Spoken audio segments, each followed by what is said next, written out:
Hello guys, तो आज हम बात करेंगे कि आपको आगे ड्रॉप लेना चाहिए या नहीं लेना चाहिए। और ये वीडियो स्पेशली जेई और नीट एस्पिरेंट्स के लिए है। तो जेई एस्पिरेंट्स में तो क्या होता है कि आपके पास एक ड्रॉप भी ऑप्शन रहता है अगर आपको एडवांस देना है, और सेकंड ड्रॉप आप ले सकते हो, बट आप उस ड्रॉप में बस मेंस दे सकते हो। तो जेई वालों का तो ठीक रहता है, एक ड्रॉप लोगे, ज़्यादा से ज़्यादा 2 ड्रॉप लोगे, उसके बाद आपके पास कुछ ऑप्शन ही नहीं बचेगा। बट नीट एस्पिरेंट्स कई बार क्या होता है, इस ड्रॉप के लूप में फंस जाते हैं।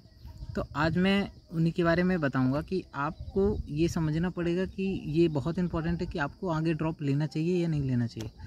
तो उसके लिए इम्पॉर्टेंट है कि अगर आपको अपने प्रिपरेशन की गलती पता है कि आपने जो मतलब मान लेते हैं आपने 1 या 2 ड्रॉप ले लिए हैं अभी तक, और 11-12 में भी प्रिपरेशन की थी, तो अब तक में आपको अगर ये नहीं पता चला कि आप क्या गलती कर रहे हो, कहाँ मिस कर दे रहे हो ड्रॉप लेने में या प्रिपरेशन में, तो फिर कोई फ़ायदा नहीं है ड्रॉप लेने का आगे, क्योंकि आप वही गलती फिर से करोगे और अगेन आपको का सिलेक्शन नहीं होगा। तो इट्स बेटर कि आप समझो आपको ड्रॉप आगे लेना चाहिए या नहीं। और सबसे इम्पोर्टेंट यही होता है, अगर आप अपनी गलती को जानते हो तो उस गलती को मानो और आगे उस पर इम्प्लीमेंट करो कि वो गलती ना हो, नहीं तो अदरवाइज़ कोई फ़ायदा नहीं है फिर से ड्रॉप लेने का।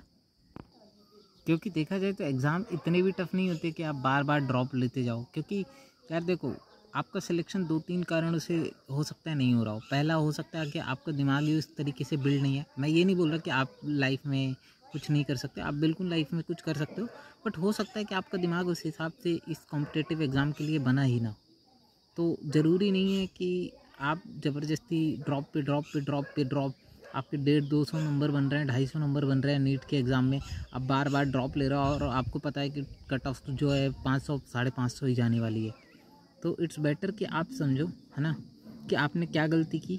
और अगर आपको समझ में आए कि अच्छा ये मैंने गलती की थी अपने लास्ट ड्रॉप में, लास्ट ईयर में, तभी आप आगे ड्रॉप लो। अदरवाइज़ कोई बेनिफिट नहीं है बार बार ड्रॉप लेने का, क्योंकि आप बस ईयर्स वेस्ट कर रहे हो। उससे बेटर है कि आप कुछ और आगे परस्यू करो, है ना। आप सोचो कि और क्या कर सकते हैं, क्या ऑप्शंस हैं आपके पास। क्योंकि डॉक्टर बनना इज़ नॉट अ थिंग कि आपको बस लाइफ में डॉक्टर ही बनना है, ठीक है। क्योंकि होता क्या है, 4-5 ड्रॉप लेने के बाद आपने कई सारे केसेस सुने होंगे, 5 ड्रॉप लिया किसी ने, फिर उसने सुसाइड कर लिया। क्योंकि 5 ड्रॉप लेने के बाद इंसान को कुछ समझ में ही नहीं आता, क्योंकि उसके जो साथ के लोग होते हैं वो उन्होंने ग्रेजुएशन कर ली होती है, पोस्ट ग्रेजुएशन भी कर ली होती है बहुत लोगों ने, तो इंसान को समझ में नहीं आता, ठीक है। और उसके बाद इंसान गलत स्टेप लेता है।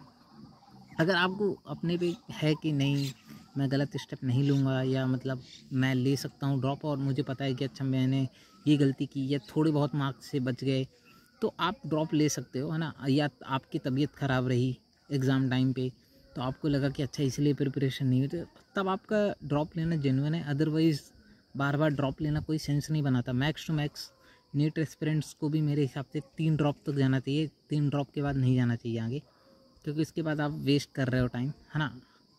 और वो भी 3 ड्रॉप भी तब मैंने बोले हैं जब आपकी तबीयत ख़राब हो गई हो एक ड्रॉप में, या आप प्रिपरेशन सही तरीके से किसी भी रीज़न से ना कर पाए हो। तो थैंक यू गाइस।